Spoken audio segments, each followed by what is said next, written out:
Now tonight I'm taking all the main points of the last 9 lectures and I'm putting it into this one so as to correlate all the work we have done during the last session. And I've named this lecture, The Wise Shall Inherit Glory. Happy is the man that findeth wisdom, and the man that getteth understanding. For the merchandise of it is better than the merchandise of silver, and the gain thereof than fine gold. She is more precious than rubies, and all the things thou canst desire are not to be compared unto her.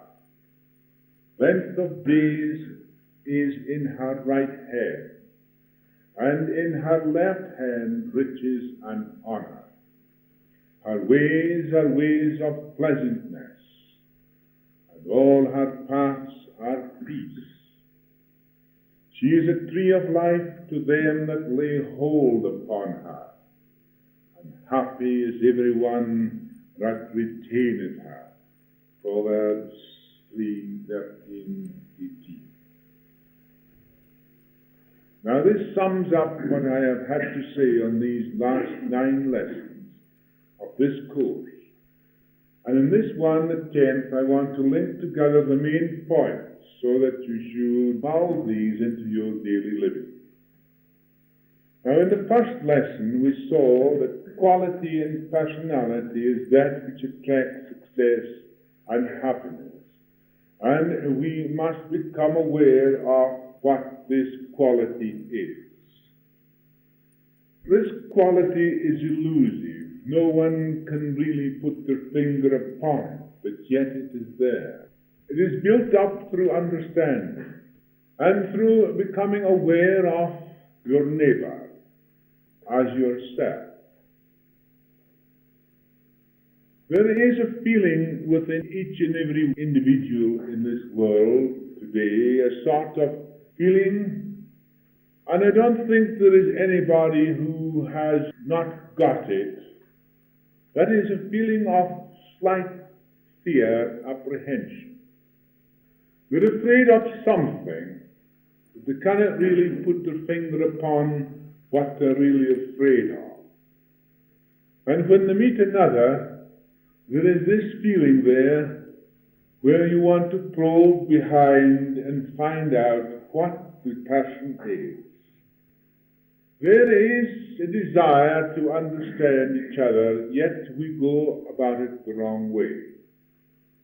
How can you understand any other person unless you understand yourself? So therefore, you must begin with yourselves first. And to begin to understand yourselves, then you are able to understand the other person. Now, we have looked into the lives of great men and women to see where the secret lies. Many have endeavored to copy, with the result that they have lost themselves in the copy and are no longer themselves. Every individual has this quality within.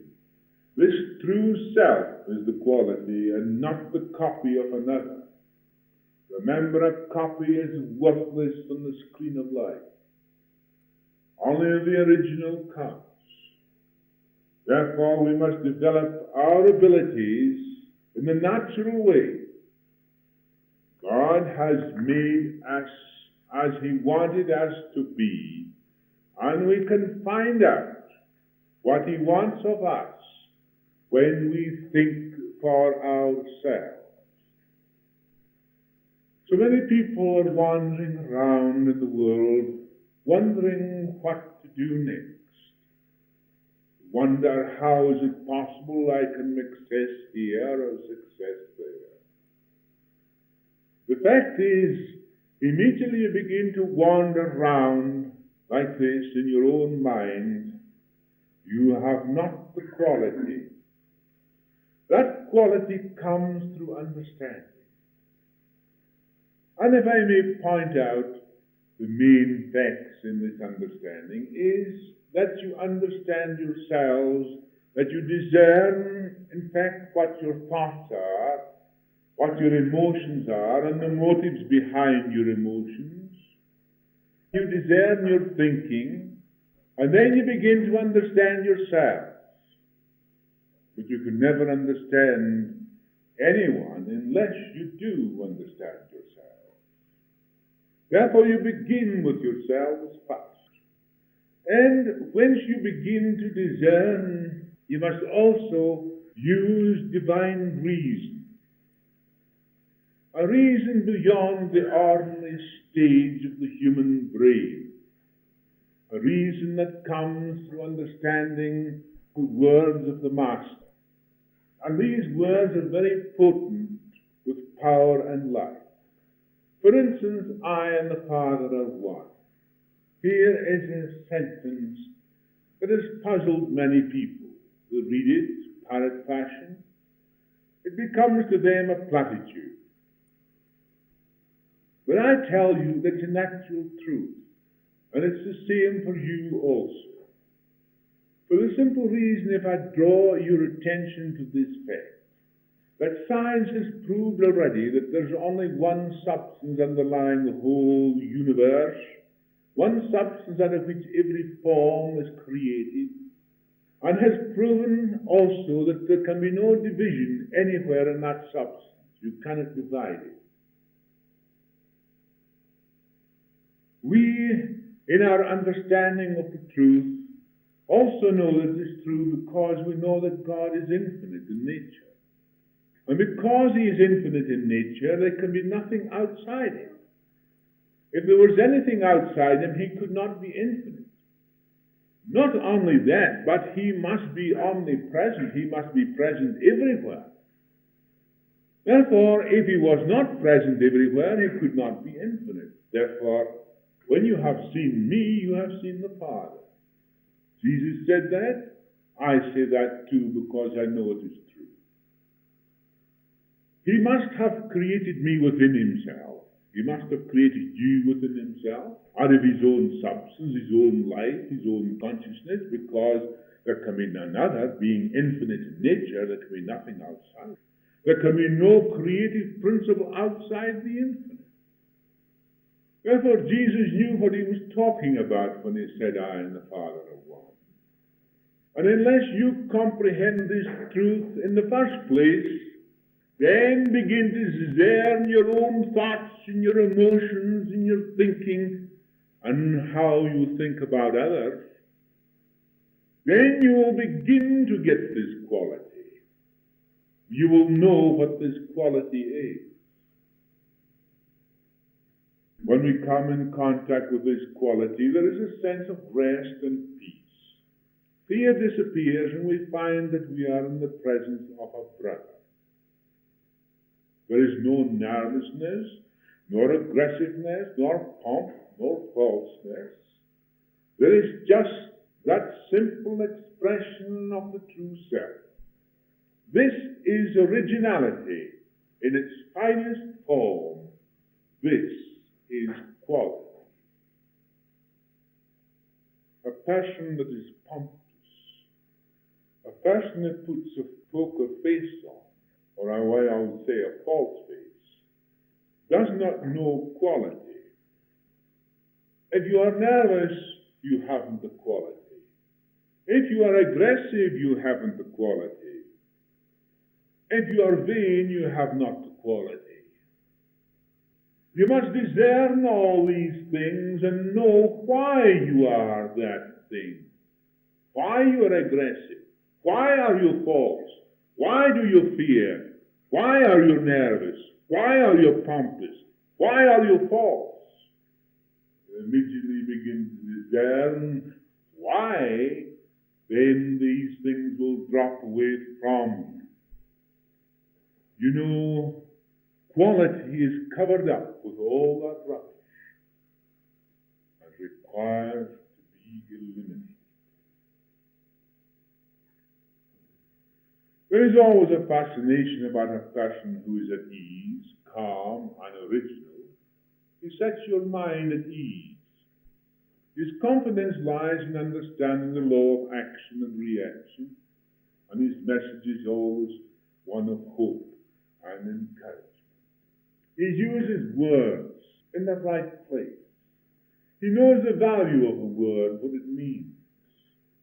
Say a word. I'm sick. I'm ruined, whatever the case may be. Think of what the word ruined brings to your mind. What does the word sick bring to your mind? Don't you see that a word means something to you that brings into your mind an idea? Therefore, you do not use words except in their right place. Therefore, you have to learn to use words properly and know what they mean.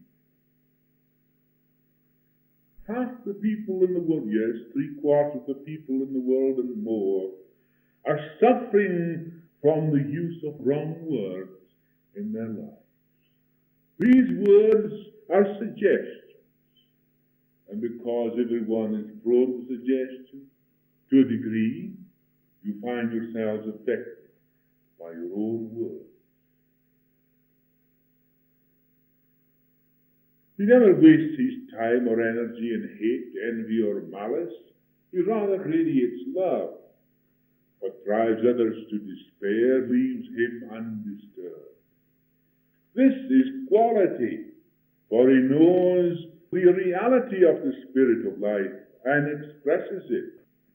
He does not try to escape from anything, for he knows how to cope with any situation and understands the secret of success in human relations because he understands himself and the source of his power. And it is in human relations that we find our success and happiness. Every one of you have got to get on with someone more or less, and you have to understand human relations. Human relations is at the fundamental principles of your success and happiness, and to a great extent your health too. So first of all, understand yourselves, and then you'll understand the other person.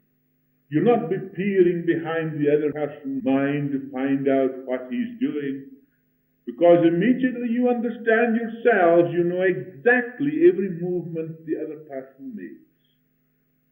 If you do not understand yourselves, then you're blind. The blind lead you into the deep, and you all fall in the ditch. Under these circumstances, there's no need to be aggressive or possessive. The universal mind is free from these. So must your mind be free from them also if you desire the true expression of life. How true that is. And that is gist of our lesson 1. There's a great deal more in it. It requires you read it over and over again, then to understand it fully. Now in lesson 2, I ask you these questions I have put before you. I've written them down in lesson 2. So many of them that I'm not going to deal with them in this lesson, but you can read them over for yourself. But what I want you to do is not to skim the surface, because it is of no value. You must discern the fault impersonally and dispose of it. You cannot, in any way whatsoever, discern anything when you are caught up in it. If you're emotional about it, you have lost. You must discern the fault impersonally and dispose of it, and the true value of criticism is obtained when it is first turned upon the self, not in a negative way, but as a means of understanding oneself. The majority of people are always criticizing the other, fail to criticize themselves first. Now, Jesus put these words very clearly. He says, "You hypocrite, Take the plank out of your own eye before you can see how to take the splinter out of your brother's eye.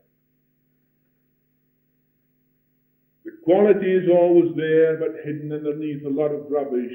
This rubbish must be got rid of, then your success and happiness will come through understanding human relations. In Lesson 3, we see that desire is a living force when used with understanding. That the universal mind and the individual mind are interlocked as one. There cannot be anything else. You cannot think outside universal mind, you must think in it. You can't use any other substance except universal mind. And because you cannot think outside universal mind, you think in it, and universal mind must think in you. When this is known, there is a different attitude towards things in life. When you know then that the universal mind and the individual mind are as one, then desire is a form of prayer, but one must know how to pray. As you pray to something outside yourselves, wondering if it will come to you sooner or later, but there is a great doubt about it. That is not prayer. If you pray for something, and while you're praying for that thing, you are conscious of the fact that you lack that thing, that's not praying. Jesus said these words also: whatsoever you desire when you pray, believe you have received them, and you shall have them. I'm going to show you why he said that. The consciousness of the universal mind and the consciousness of the individual mind must be one. There cannot be two of them, because God is infinite and he is universal. He creates within himself you and me, through whom he works. Remember, the same life is working in you and me. Life and consciousness are synonymous. They're one and the same thing. You are conscious, I am conscious. Therefore, it must be the same consciousness in you and me. This apparent separation is an illusion of the mind. Just as these lights are different, but the same electricity is going through them all.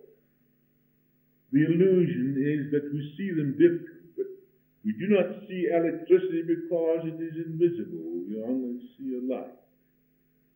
You have never seen light. You've only seen the manifestation of light. And when you have seen me, you have seen the manifestation of light. Jesus said, when you have seen me, you have seen the Father. And it shall come to pass that before they call, I will answer, and while they are yet speaking, I will hear. Isaiah 65:24. Whatsoever you desire when you pray, believe you have received it, and you shall have it. Things are not made of things that are seen, but out of that which is unseen. Faith is the substance of things hoped for, the evidence of things not seen. These are facts we must remember when we pray. Now examine your own mind when in a state of asking or desiring. If you are aware of two images, one opposing the other, such as having and not having, you have not asked aright. In fact, you have not asked at all. Look to see which image is dominant. Then you will know whether you will have or not have, because the law must be fulfilled.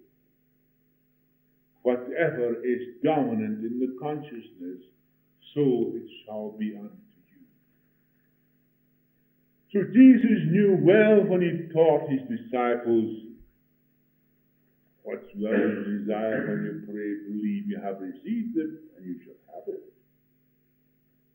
He was taking them out of the double mind into that single eye, and he said, unless thy eye be single. Now in lesson 4 we come to the subtle power of emotion. And there is no limit to the number of emotions we have. Here are some of the most common: impatience, anger, hate, indulgence, jealousy, egotism, fear, selfishness, vanity, terror, dread, dismay, panic, fright, etc. These act upon us. Then there is the great healing emotion of love. I mean love, not possessiveness. Yet one has to pass through the personal aspect of love before one arrives at real love. The healing balm of love is true. It enters into the individual free, perfect, and will pass out of the individual in the same way. Yet we must experience this love before we can understand it fully. And we are growing into it more and more every day.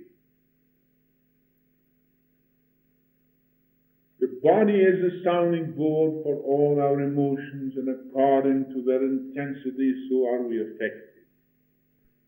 We have the mental body, which we think in, the emotional body, which our emotions affect, and we have the physical body in which these mental and emotional bodies interpenetrate, and the physical body is the sounding board for our thoughts and emotions.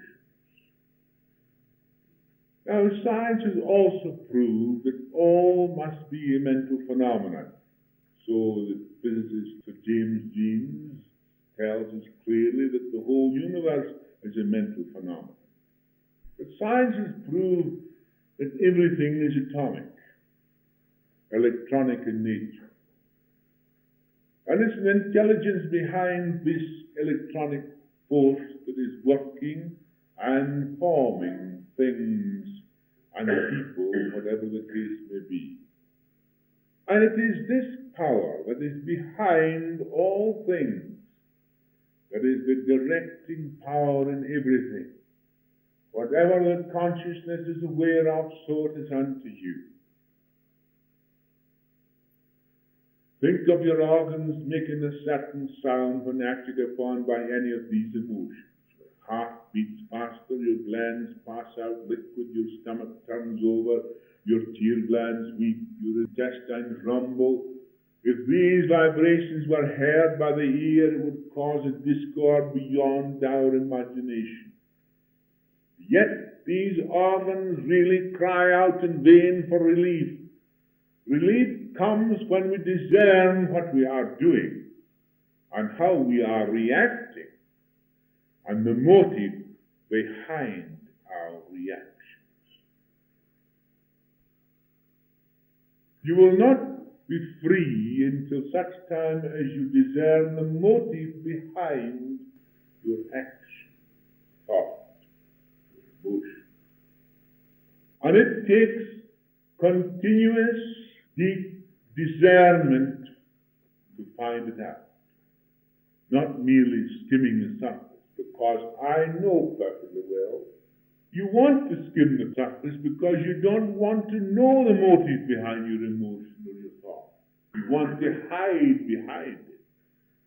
You want to hide the motive all the time. But you must search deep and find that motive so that you can eliminate it. And with it, you will destroy all that which destroys you. Have you ever examined in your mind the many situations that would make you angry, jealous, etc.? These emotions put your organs in a continuous uproar. No wonder you suffer from all the different complaints.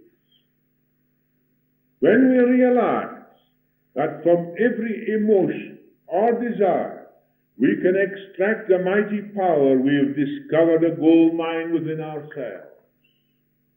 Therefore, we should not ignorantly suppress our emotions, but understand them, thereby changing the polarity. So will we transmute the energy into constructive channels. How many people in this world fear this and fear that?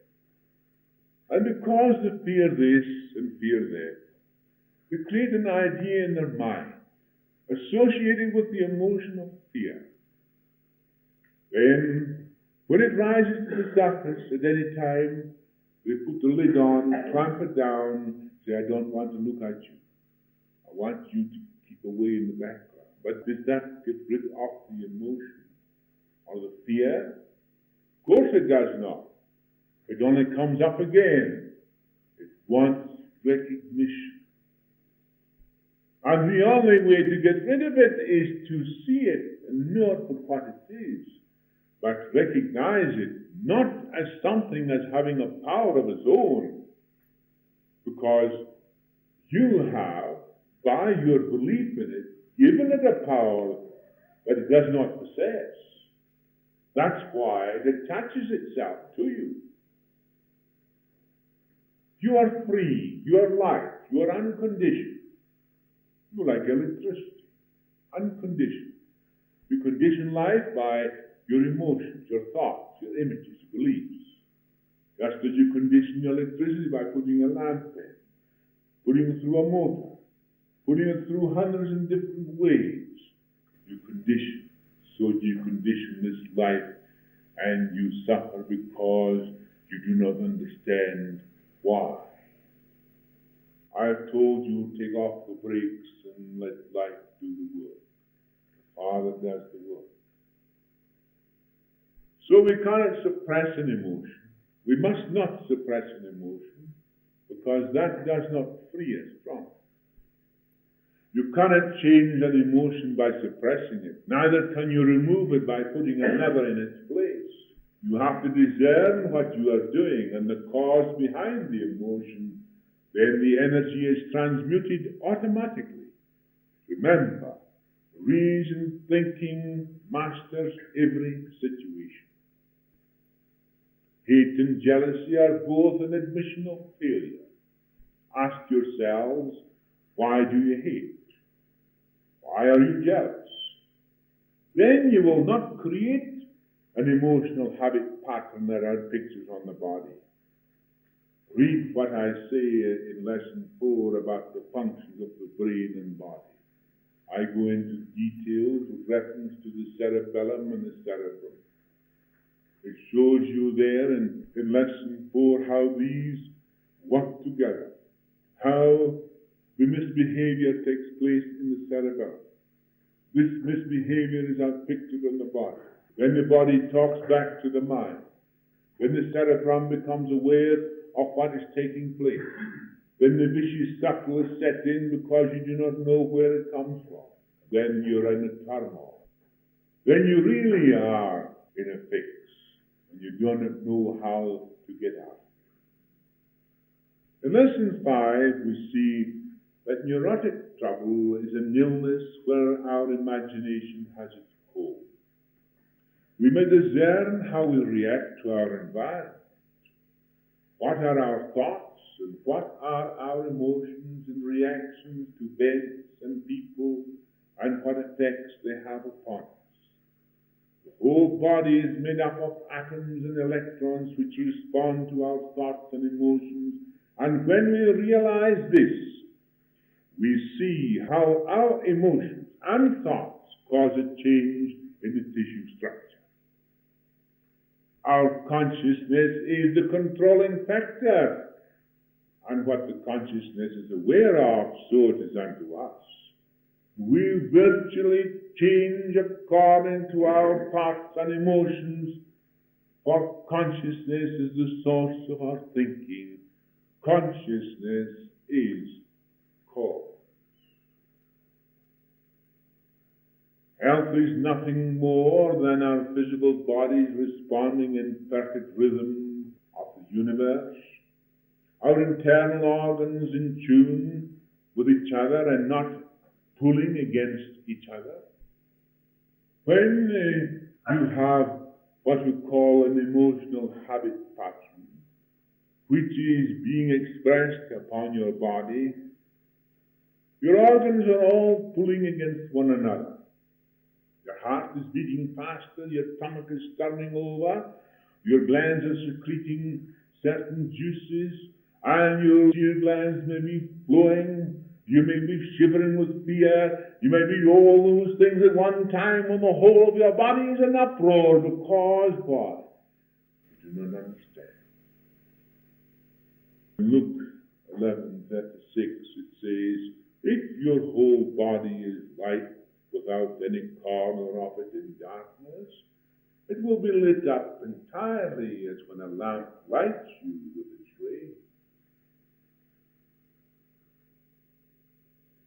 In lesson 6, it states that God is no respecter of persons, has no favorites, for he is impersonal and lives within each and every one. God is life and is not conditioned in any way. We alone make conditions from which we suffer. So God has no favorites. He doesn't favor anyone. James tells you that. He says clearly and distinctly, no matter what man, if he asks God aright, God will give him without reproach, and the gift will be his.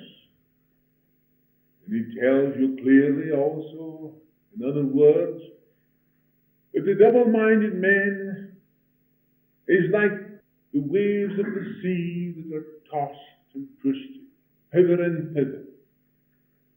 That man need not think he will get anything from the Lord, the double-minded creature that he is.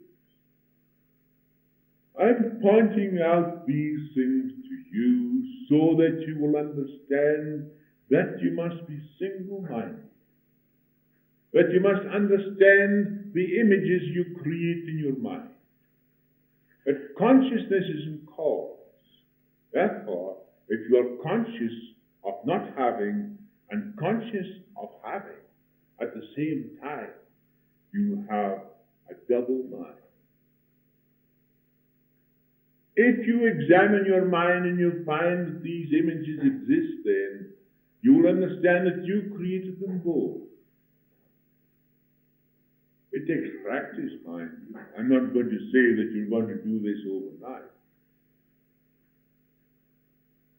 You can't overcome a lifetime of error in thought in a few moments. But you can understand, and that's the first process, understanding.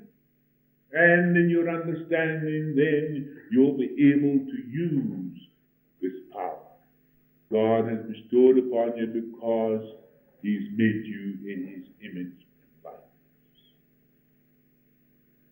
When we fear, the nerve centers are paralyzed, the blood vessels contract, the heart pumps faster, resulting in blood pressure. Blood pressure may rise 50 points from fear or excitement.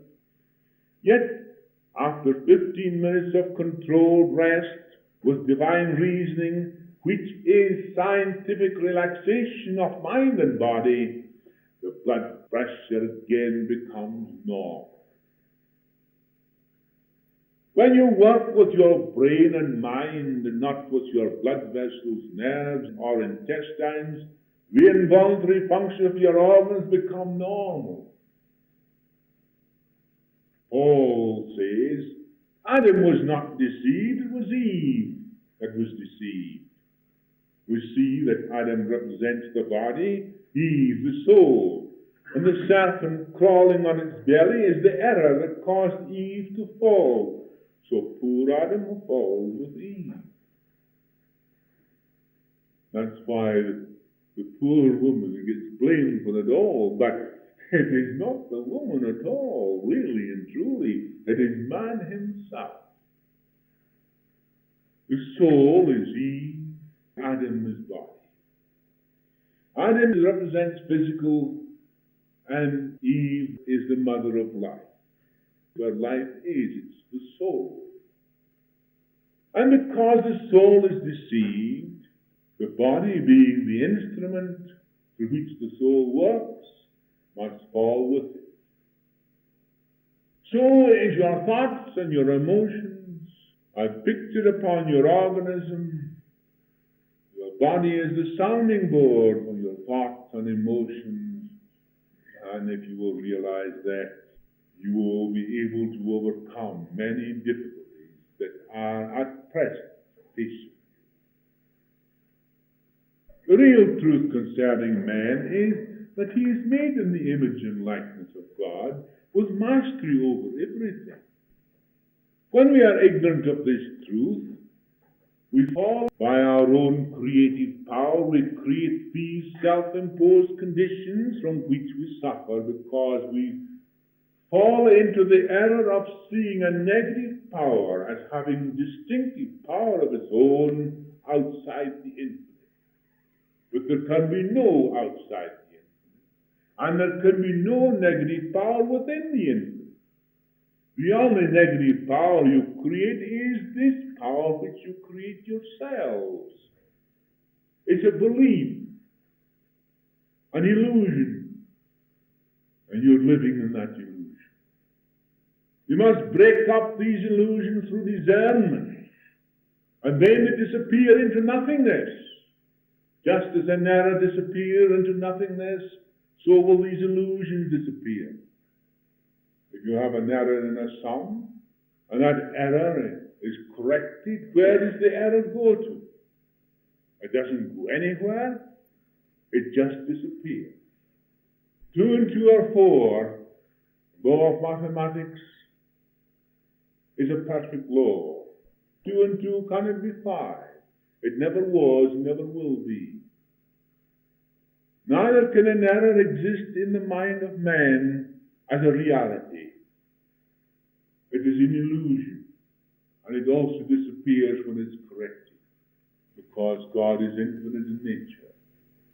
I am the Father of one. Any errors that I have in myself are but illusions, and I know it.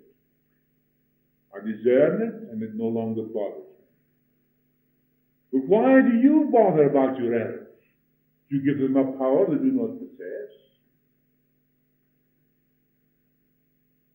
When we come to the perfect understanding of our oneness with life, this is our rising again, enabling us to overcome and master all things. In Lesson 7, we see that we create a misbehavior in the cerebellum, which is reflected upon the body. We see that by conflicting emotions, a habit pattern is created in the brain and nervous system, which throws the whole organism into an uproar. Thus, we are hypnotized by our emotions. It's a terrible thing to think that we are hypnotized by our emotions. In fact, we all want to be dehypnotized because we are already hypnotized by our thoughts and emotions. We are hypnotized by the belief in our weaknesses. We actually hypnotize ourselves. And what is the pure dehypnotization, of course? By divine reasoning and proper relaxation. Taking off the brakes, breaks up the habit patterns, and allows life, which is unconditioned, to express herself normally. You will find that these fears will pass away.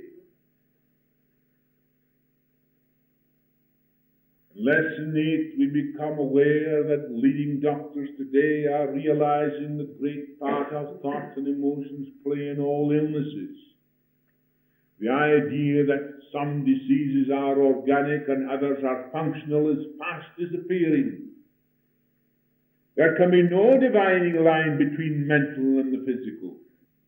Chemical changes take place through our thoughts and emotions and have the effect of changing the tissue structure, which in itself is a mental phenomenon. We have to get rid of all these old stupid ideas that hell is bound in chains. We ourselves being the creator of these prison bars and prison doors and cages of which we have placed ourselves in. We must break these cages down. We must open the doors and break down the bars, and these are our own creations, our emotions, our beliefs. We are hypnotized by our own belief in our weakness, which are illusions. We saw that disease has three aspects: mental, emotional, and physical. Sometimes the physical is only 10%, while 90% is mental and emotional. Yet the effects we feel are physical. The remedy is remove the mental and emotional effect, and the physical will disappear also. Now, a lot of you have found that right off the reel. Just in a few moments, the pain is gone, and you find you're free from it. Why? Because you removed the mental and emotional state. There is a continual adjustment going on inside the body by means of our nervous system.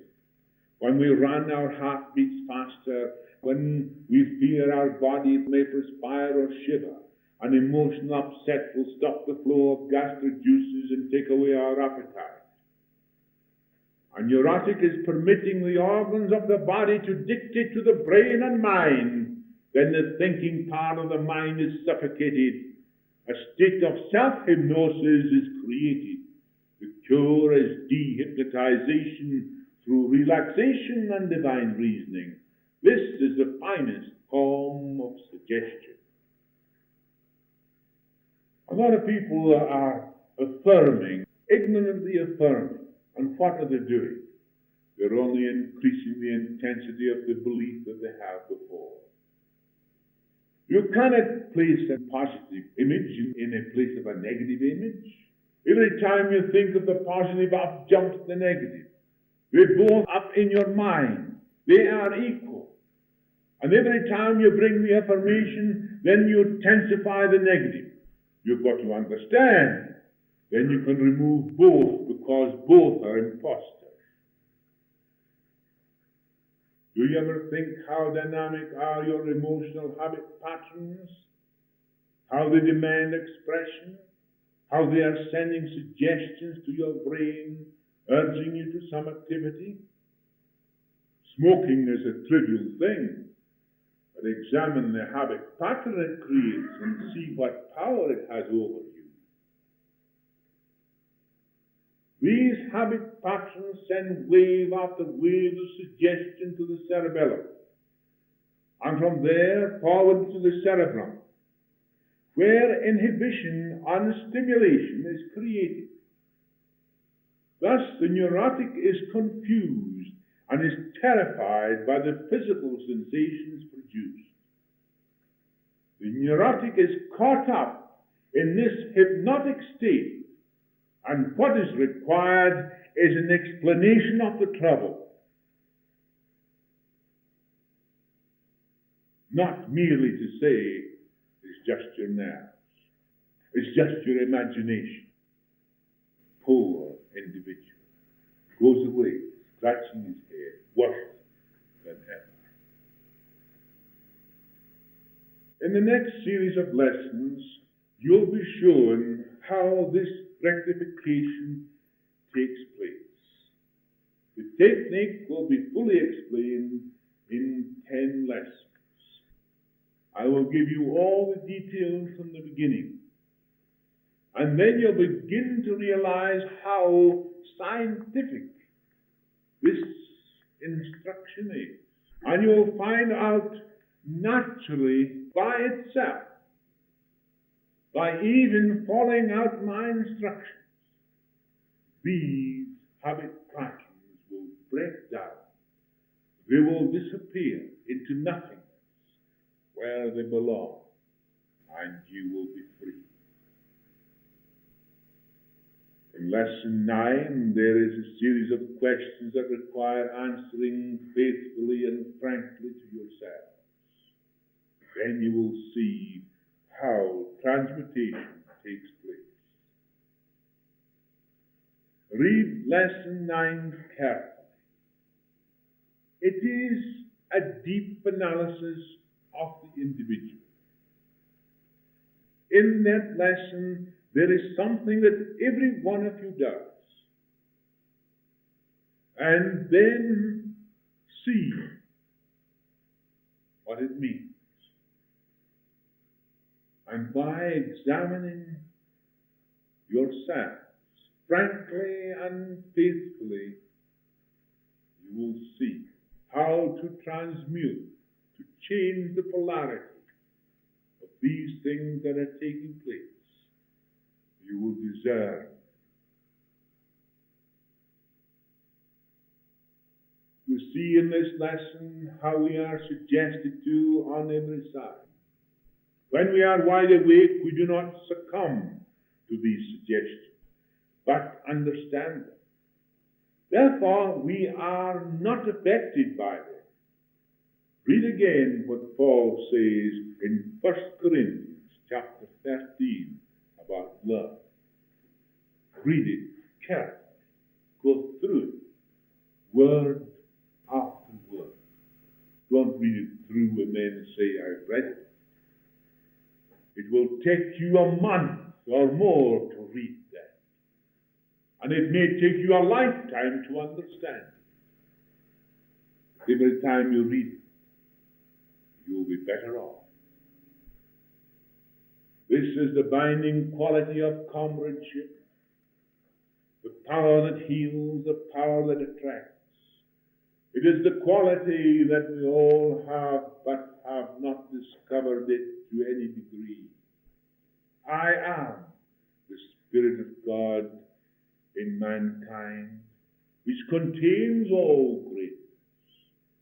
All that is perfect is complete in itself. The truth will set you free. Benediction. O love supreme, teach me to gather the fragrance of love from all the flowers that grow in the garden of humanity. In every human soul, thy fragrance is pouring forth unnoticed. In the honeycomb of my heart, I shall store the nectar of the blooms that bloom in my surroundings. And when winter blasts bear upon me, I shall still remember thee. And all the honey that I have stored shall be food for others in time of need. Then I shall follow in his footsteps, who expressed thy love to all.